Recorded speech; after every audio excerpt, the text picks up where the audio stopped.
Hi అండి. Welcome to దుర్గాదామతోటి Telugu channel అండి. ఎలా ఉన్నారు? బాగున్నారా? నేను కూడా చాలా బాగున్నానండి.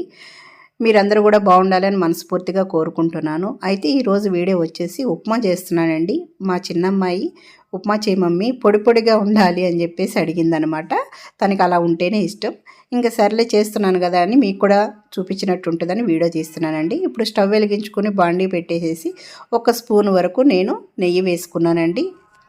నెయ్యి వేడైన తర్వాత 1 కప్పు నేను బొంబాయి రవ్వ తీసుకున్నానండి. బొంబాయి రవ్వ అనేది చక్కగా ఫ్రై చేసుకోవాలి. మంట అనేది లో ఫ్లేమ్లో పెట్టుకొని ఎటు వెళ్ళకోకుండా చక్కగా ఇట్లా కలుపుకుంటూ ఫ్రై చేయాలండి. కొంచెం వదిలేసామంటే కింద మాడిపోతుంది అనమాట, మాడు వాసన అనేది వస్తుంది. అందుకని ఇట్లానే నుంచుని చక్కగా ఫ్రై చేసుకోవాలన్నమాట. ఏ ఐటమ్ అయినా సరే, కూరలైనా సరే, ఏదైనా సరే ఓపికతో చేసుకుంటేనే అది టేస్టీగా ఉంటాయండి. చూసారు కదండి, ఇట్లా ఫ్రై చేసుకుంటున్నాను. ఓ పక్కనైతే నేను వేడి నీళ్ళు కూడా ఇట్లా బాయిల్ చేసుకుంటున్నానండి. ఎందుకంటే ఉప్మా త్వరగా అయిపోతుంది పక్కన వేడి నీళ్ళు పెట్టుకున్నామంటే. 1 కప్పు బొంబాయి రవ్వకి 2 కప్పులు నీళ్లు పెట్టుకున్నానండి. చూసారు కదా, ఇంకా కొంచెం ఫ్రై అవ్వాలండి. కలర్ చేంజ్ అయ్యే వరకు కమ్మని వాసన వస్తుంది అనమాట. అది ఫ్రై అయినప్పుడు, బొంబాయి రవ్వ ఫ్రై అయినప్పుడు ఆ స్మెల్కి మనకి తెలిసిపోతుందండి. లైట్గా కూడా కలర్ చేంజ్ అవుతుంది అనమాట. చూసారు కదా, ఈ విధంగా ఫ్రై చేసేసుకోవాలి. కలర్ కూడా చేంజ్ అయింది కదండి, మీరు గమనిస్తున్నారా? ఇప్పుడు మనం తీసి పక్కన పెట్టేసుకుందామండి. తర్వాత కొంచెం కళాయిలో కొంచెం 1 స్పూన్ వరకు ఆయిల్ వేసుకుందామండి. ఆయిల్ వేడైన తర్వాత తాలింపు దినుసులు వేసాను. అలాగే పల్లీలండి 2 స్పూన్లు వేస్తున్నాను.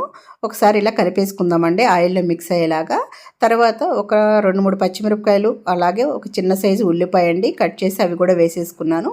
ఇవి కూడా కొంచెం వేగిన తర్వాత కొంచెం సాల్ట్ వేసుకుందామండి. అలాగే కరివేపాకు కూడా వేసుకుంటున్నాను. ఇదిగోండి, చూసారు కదా. ఇప్పుడైతే సాల్ట్ వేస్తున్నానండి. మీ టేస్ట్కి తగ్గట్టు మీరు సాల్ట్ కూడా వేసుకోండి. వేసుకొని ఒకసారి కలిపేసుకుందామండి. చూసారు కదా, ఈ విధంగా సాల్ట్ వేసిన తర్వాత ఉల్లిపాయలు అనేది త్వరగా మగ్గిపోతాయండి. అట్లాగే 1 ఇంచి అల్లం ముక్కండి నేను తురిమి పెట్టుకున్నాను. ఇది చూసారు కదండి, ముక్కలుగా వేస్తే పిల్లలు తీసి పక్కకు పెట్టేస్తారు. ఉప్మా అనేది ఇష్టంగా తినరండి. ఇలా తురిమి వేసుకుంటే కనుక అసలు మనం వేసామనేది కూడా తెలియదండి, అల్లం వేసినట్టు కూడా తెలియదు. ఫ్లేవర్ మాత్రం చాలా బాగుంటుందన్నమాట ఉప్మాకి. అలాగే జీడిపప్పు కూడా వేసుకొని మంచిగా పచ్చివాసన పోయేంత వరకు, అల్లం పచ్చివాసన పోయేంత వరకు కూడా ఫ్రై చేసుకోవాలండి. ఫ్రై అయిన తర్వాత పక్కన వేడి నీళ్ళు పెట్టుకున్నాం కదండి, ఆ వేడి నీళ్ళు కూడా వేసేసుకుందాము. చూసారు కదా, ఇప్పుడు మనం సాల్ట్ సరిపోయిందా లేదా అని ఒకసారి చూసుకుందామండి. వేడి నీళ్ళే కాబట్టి తొందరగా పొంగొచ్చేస్తుందండి. చూసారు కదా మీరు. ఇప్పుడు మనం రవ్వ కూడా వేసేసుకుందామండి. మంట అనేది సిమ్లో పెట్టుకొని వేసుకోండి. హైలో పెట్టుకుని ఉంటే కనుక ఉండలు చుట్టేస్తుంది అనమాట. అందుకని సిమ్లో పెట్టుకొని వేసుకోండి. ఇప్పుడు ఒకసారి కలిపేసుకొని మూత పెట్టేసి సిమ్లో పెట్టేసేసేయండి. ఒక 2 మినిట్స్ తర్వాత చూద్దామండి. మధ్యలో ఒకసారి అయితే కలిపానండి. మధ్యలో ఒకసారి కలుపుకొని మళ్ళీ మూత పెట్టేసుకోండి. చూసారు కదా, చక్కగా పొడి పొడిగా వచ్చింది. ఇంకొంచెం చల్లగా అయితే ఇంకా పొడిగా ఉంటుందండి. చాలా టేస్టీగా కూడా ఉంటుంది ఈ ఉప్మా అనేది. మీకు నచ్చిన చట్నీలతో మీరు ఏదైనా తినొచ్చండి, చాలా బాగుంటుంది. ఇప్పుడు సర్వింగ్ ప్లేట్లోకి తీసేసుకున్నాను. మీరు పల్లి చట్నీ కానీ, కొబ్బరి చట్నీ కానీ, అలాగా ఏదన్నా కారపొళ్ళు కానీ ఏదన్నా ఉంటే కనుక చాలా టేస్టీగా ఉంటుందండి. మీరు ఒకసారి అయితే ఈ విధంగా చేసుకొని చూడండి, ఓకేనా? ఇప్పుడైతే మా హస్బెండ్కి పెట్టేస్తాను.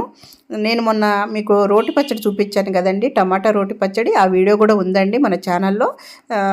ఆ చట్నీ అనమాట, అది వేసుకొని మా హస్బెండ్ తింటున్నారు. బాగుందని చెప్పేసి అన్నారనమాట. ఇదేనండి ఈరోజు వీడియో. ఎలా ఉంది? మీకు నచ్చిందా? మీకు నచ్చినట్టయితే నా ఛానల్ని సబ్స్క్రైబ్ చేసుకోండి.